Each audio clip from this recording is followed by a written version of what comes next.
Hello again, this is the second part of the demo. Now after I showed the demo and how overall the code works, I'm gonna be explaining a bit of detail on how the actual coding is implemented in this project. As I mentioned earlier, we are using media pipeline for the actual modeling of the hands and also TensorFlow for creating the models. So over here we have some of the pre-trained models which we used 0 and 2 and 3 and etc. We have a lot of options to use over here, but we just use what we used in this project. One of the functions of this project is to actually have voice assistance. So with each hand gesture recognition, we're gonna have actual sound being speech being played after each action done as implemented in the demo. So we start off by loading the actual model of our hand gestures. We have here in some initial variables for the camera and for the cooldown periods. We have the first function which actually plays the audio. We use PyAudio for this in this case.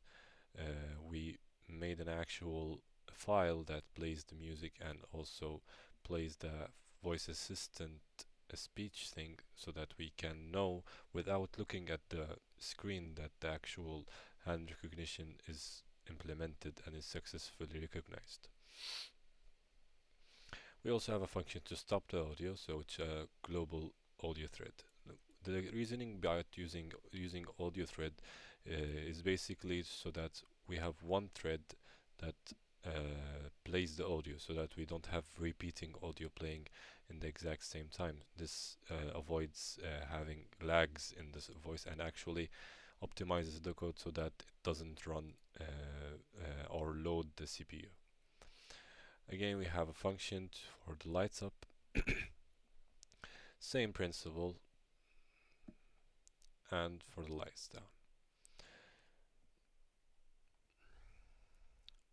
So for the main function, we use try over here so that each time we don't have to disconnect and connect the Arduino. So basically the serial is always connected whenever we press the run button. So the code runs. We have the frame over here, and for each class we have the name for it.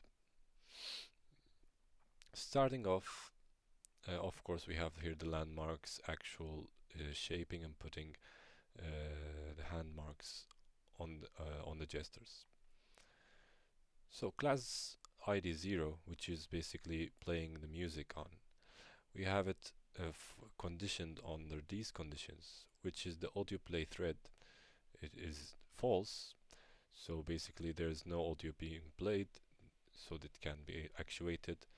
The class ID not in cooldown timer, so basically I set a 3 seconds cooldown timer so that we don't have repeating gestures whenever we put one gesture directly after the one.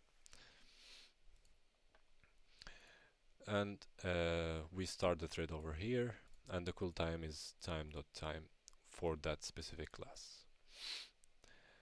And for closing the audio, we have the thumbs, the actual stop, which is class ID 5. Again, same principle, and it's a false timer. And again, the timer is repeated for this class itself. And going for the turning on the lights, we have if state for the class ID 4, which is the thumbs up. Same principle again. We have a cooldown and the audio played thread, and the timer is reset.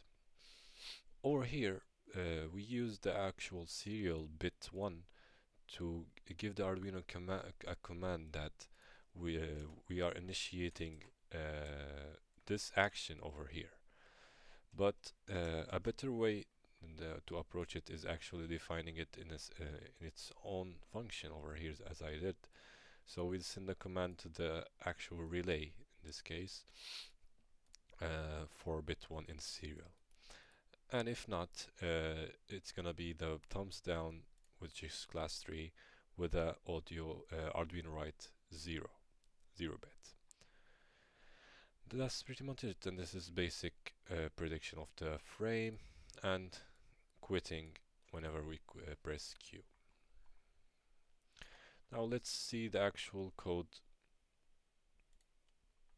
on the Arduino. For the Arduino itself, we set some pins over here, which is 12 and 13 for our usage.